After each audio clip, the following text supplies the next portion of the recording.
কেমন আছো বাবাজি? কি ব্যাপার শ্বশুর আব্বা, আপনি তো খুব খারাপ মানুষ। কালকে রাত থেকে মোবাইল ফোনটা বন্ধ করে রেখেছেন। মাল সামানা না পাঠিয়ে এরকম ভাবে বাড়িতে শান্তিতে বসে থাকবেন? নিশ্চিন্ত বসে থাকবো কেন, আমি তোমার জন্য একটা বাইকের ব্যবস্থা করেছি।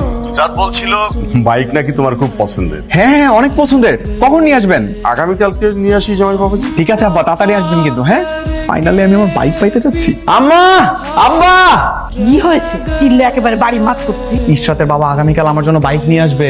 লিস্টের বাকি জিনিসগুলো কখন আনবে? তোকে না বলেছিলাম আমি যে নগদ সবকিছু আদায় করে নিতে হবে? আম্মা, আগামীকাল বাইকটা পাই, তারপর বাকি সবকিছু আদায় করে নিব। বাইকের কথা শুনে ওনার মাথা খারাপ হয়ে গেছে, উনি বউ পাগলা হয়ে গেছে। আরে আপনি এখানে বসে টিভি দেখছেন, আমার বাবা আপনার জন্য বাইক নিয়ে বাইরে দাঁড়ায় আছে। বাইক?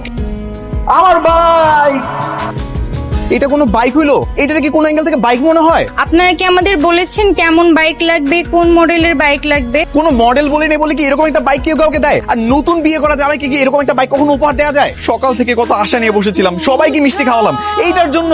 আপনি আপনার এই বটবটি নিয়ে এক্ষুনি চলে যাবেন এবং আমার ছেলের পছন্দ মতো একটা বাইক নিয়ে তবে আপনি আসবেন। তুমি আর তোমার বাবা এখন আমাকে যৌতুক আর কোনো কিছুই দিবা না, সেটাই তোমাদের ধান্দা। আপনি আর আপনার মা যৌতুক যৌতুক কি লাগাই রাখছেন? হ্যাঁ, এই যুগে এসে কেউ যৌতুক নিয়ে এরকম করে?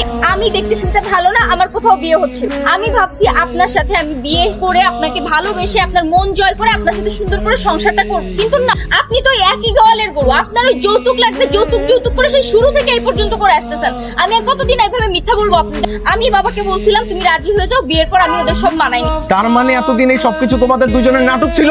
এমনি করে ঠকাইছো আমাদের তুমি? দাঁড়াও, দেখাইছিস তোমারে। আম্মা, আম্মা। মিথ্যে কথা বলে বিয়ে করা না, আজকে তো সব শয়তানি আমি আগুনে পুড়িয়ে মারব। এই আম্মা, তুমি কি পাগল হয়ে গেছো? ও আমার বিয়ে করা বউ, যৌতুক দেয় নাই মানলাম, কিন্তু তার জন্য কি আমরা ওকে আগুনে পুড়িয়ে মারবো? তুই আর তোর বাপের জন্য এই আপদ এসে উঠেছে, সবকিছু আমি আজকে শেষ করব। এই পাগলামি করলে বাড়িতে পুলিশ আসবে। পুলিশ আসলে বলবো গ্যাস ব্লাস্ট হয়ে মারা গেছে। আরে আমার এইসব করতেছে আব্বা। কি হয়েছে? আম্মা এইসব আগুনে পুড়িয়ে মারতে চায়। আরে এটা কোন ধরনের কাজ? মারতে দেন বাবা, মারেন মা। কাল হয়ে জন্মানোটা তো পাপ, আমার পাপের শাস্তি হওয়া উচিত, আমাকে মারেন। মা ছেলে কি মানুষ না জানোয়ার?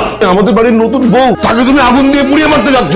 আমার বাবা কেন যৌতুক দিল না? যৌতুক দেয়নি বলে তুমি তাকে খুন করবে? ছি! তুমি তোমার বাসায় চলেছো, এই বাসায় থাকলে না এরা তোমাকে বাঁচতে দেবে না, মেরে ফেলবে।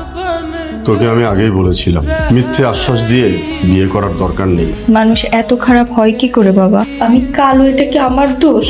তোমার টাকা নেই বলে ওরা আমার সাথে এরকম ব্যবহার করবে? তুই সবকিছু ভুলে যা, আমি আবার তোকে বিয়ে দেব। না বাবা, আমি আর বিয়ে করতে চাই না। আমি লেখাপড়া শেষ করে চাকরি বাকরি করবো, এরপর সারা জীবন একা থাকবো। ভালোবাসা সবার জীবনে থাকে না বাবা, ভালোবাসা পেতে হলে সেরকম ভাগ্যও থাকা লাগে। তোমার মেয়ের ভাগ্য এত ভালো না, এই জন্য আল্লাহ কালো বানাই পৃথিবীতে পাঠাইছে।